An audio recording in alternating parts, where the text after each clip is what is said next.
السلام علیکم ورحمۃ اللہ۔ کبھی کبھی مثال بھی دماغ کی کھڑکیاں کھول دیتی ہے۔ مثال ہے کہ ایک مثال تو سرائکی میں ہے، میں اردو میں سناؤں گا۔ میرے بھائی کچھ اردو اسپیکنگ ہیں، کیونکہ ہماری جو اردو زبان ہے وہ ہر جگہ بولی سمجھی جاتی ہے۔ تو ایک تھا بندر دیہاتی کا، ایک تھا بکرا۔ شام کو آتا، جو آٹا رکھا ہوتا وہ آٹا ختم ہوتا، پھر دیکھتا بکرے کے منہ پر آٹا لگا ہوا ہے، چپکا ہوا ہے، جیسے کھانے کے آثار ہوتے ہیں کہ اس نے کھایا ہے۔ 8-10 دن ایسے دیکھتا رہا۔ ایک دن کہا کہ یار میں دیکھوں تو صحیح، بکرا جو ہے وہ کمزور ہوتا جا رہا ہے، اور یہ بندر جو ہے یہ موٹا ہوتا جا رہا ہے۔ چھپ کر دیکھا، دیہاتی تھا لیکن سمجھدار تھا۔ آج بھی ایسے عبداللہ بن ابی کے بھائی ہیں جو آگ تو خود لگاتے ہیں، لیکن پوچھنے پر ایسے ٹال مٹول کرتے ہیں کہ جیسے ان کو پتہ ہی نہیں، پتہ تو سب ہوتا ہے۔ تو پھر دیکھیں، میں کسی کا نام نہیں لے رہا، چوٹ جہاں لگے پھر آپ سمجھ جائیے گا سمجھدار ہیں۔ سمجھدار کو اشارہ کافی ہے۔ تو وہ چھپ گیا بیچارہ۔ اس نے دیکھا کہ بندر نے آٹا کھایا۔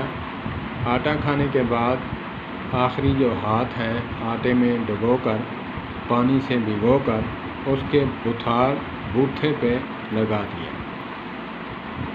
چہرے پہ مل دیا، تو اس کی رسی کھول دی، اپنی رسی باندھ کر کھڑا ہو۔ مالک دیکھ رہا ہے، ڈنڈا لے کر آ گیا، کہنے لگا مجھے ٹوپیاں ڈرامے کراتا ہے۔ ابے بندر کہیں کے،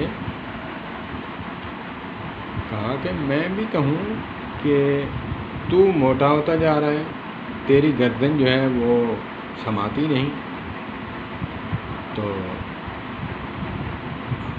یہ کمزور ہوتا جا رہا ہے۔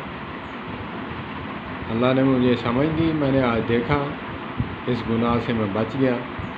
اس نے خوب اس کی درگت بنائی، ٹٹیاں کرتا ہوا بھاگ گیا، جیسے اذان کی آواز شیطان سن کر ہوار خارج کرتا ہوا بھاگ جاتا ہے، آقا کریم علیہ الصلوۃ والسلام کی حدیث کے مفہوم کے مطابق۔ تو اسی طرح بندر بھاگ گیا۔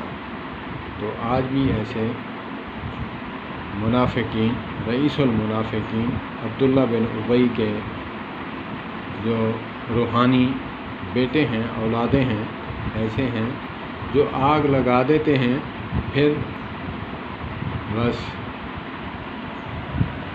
چیلوں کو کام پہ لگا دیتے ہیں، خود آرام کی نیند سوتے ہیں، اور پوچھنے پر کہتے ہیں یار مجھے تو نہیں پتا کہاں ہوا ہے، کیا ہوا ہے، ایسے ہو جاتے ہیں، انسنی کر دیتے ہیں۔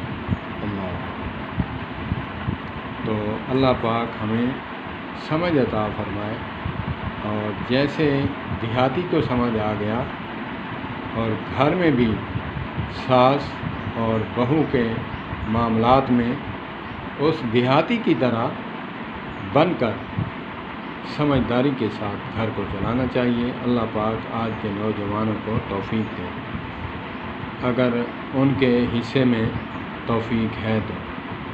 میرے استاد محترم فرمایا کرتے تھے، اب بھی زندہ ہیں، اللہ پاک ان کی حفاظت فرمائے، جن کے پاس میں نے قرآن پاک پڑھا تھا، وہ فرماتے تھے دین ایسی چیز نہیں کہ یہ خراب ہو جائے، اگرچہ دین پر ہم چلیں گے، عمل کریں گے تو ہمارا اپنا فائدہ ہے، اس میں اللہ کا فائدہ نہیں۔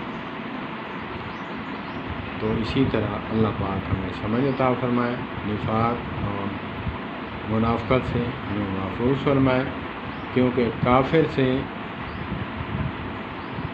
بڑا درجہ ہے جہنم میں منافق کا۔ اللہ پاک منافقت سے بچائے، اللہ پاک ہمیں نفاق سے بچائے، اور اللہ پاک بندروں والی عادتوں سے بچائے، اور حلال جانور والی عادتیں اللہ پاک ہمیں اپنانے کی توفیق عطا فرمائے۔ السلام علیکم۔